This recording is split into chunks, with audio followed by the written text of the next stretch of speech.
আজ থেকে প্রায় 5000 বছর আগে নীল নদের জুড়ে এক অপূর্ব সভ্যতার সৃষ্টি হয়, সেটা হলো মিশর সভ্যতা। এই মিশর সভ্যতায় প্রধানত কারণ ছিল যে নীল নদে প্রচুর বন্যা হতো, আর দুদিকের অববাহিকা প্লাবিত হতো, কৃষিকার্য হতো, সম্পদ জমা হতো। আর সেই সম্পদের লোভে ইউরোপিয়ানরা বিস্ময় প্রকাশ করেছে এবং হেরোডোটাস এটা নিয়ে সবচাইতে আগে যা আগ্রহ প্রকাশ করেন যে নীল নদের উৎসটা কোথায়, কেননা নীল নদে যে এত বন্যা হয় এর কারণটা কী সেইটা খুঁজতে গিয়ে তিনি কল্পনা করেছিলেন নীল নদ আফ্রিকার ভিতরে কোনো একটা জায়গায় চাঁদের পাহাড় থেকে নেমে এসেছে, এবং তারপরে টলেমিও সেই কথা বলেন এবং খুব সম্ভব টলেমি ওখানে গিয়েও ছিলেন, কিন্তু সেই উৎস পর্যন্ত পৌঁছাতে পারেননি। যখন ঔপনিবেশিক যুগ আসে তখন আরও বেশি করে অভিযাত্রীরা এই নীল নদের খোঁজে বেরিয়ে পড়েন।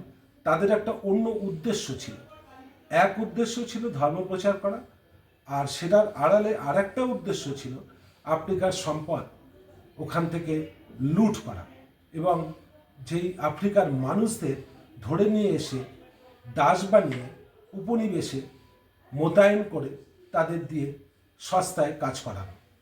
সেই অভিপ্রায়ে তারা এই বহু অভিযান এখানে করে থাকেন, এবং যেহেতু ফ্রেঞ্চরা এবং অন্য পর্তুগিজরাও এখানে এসেছিলেন, কিন্তু সবচেয়ে বেশি যেটা করেন সেটা হচ্ছে ইংরেজদের যে ইংরেজ অভিযাত্রীরা যারা ছিলেন, captain Speke, James Burton, Livingstone, এবং পরে লিভিংস্টোন সেখানে ধর্মপ্রচার করতে যান।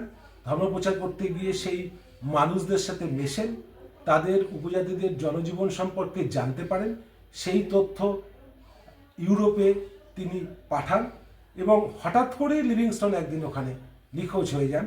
লিভিংস্টোনকে খুঁজতে যাওয়া সে আর এক পর্ব, সেখানে যান ক্যাপ্টেন স্ট্যানলি। সেই স্ট্যানলি গিয়ে ওখানে লিভিংস্টোনকে উদ্ধার করার জন্য যান এবং স্ট্যানলি তাকে খুঁজেও পান, কিন্তু ততদিনে লিভিংস্টোন সেখানে তার স্ত্রীকে হারিয়েছেন, তার সারা জীবনটাকে দিয়েছেন, এবং তখন তিনি বার্ধক্যেও পৌঁছে গেছেন। কিন্তু স্ট্যানলি যখন ওখানে ছেড়ে দিয়ে চলে এলেন তখন লিভিংস্টোন সেখানেই তার দেহ রক্ষা করেন। এই সব কিছু নিয়ে যে আমার 6 বছরের যে কাজ, সেই কাজটি আমি এখানে তুলে ধরার চেষ্টা হয়েছে 2 মলাটের মধ্যে। সেটা হচ্ছে নীল নদের খোঁজে। এই নীল নদের খোঁজের হেরোডোটাস থেকে শুরু করে লিভিংস্টোনের যে নীল নদকে খুঁজতে যাওয়ার যে সংগ্রাম তা লিপিবদ্ধ।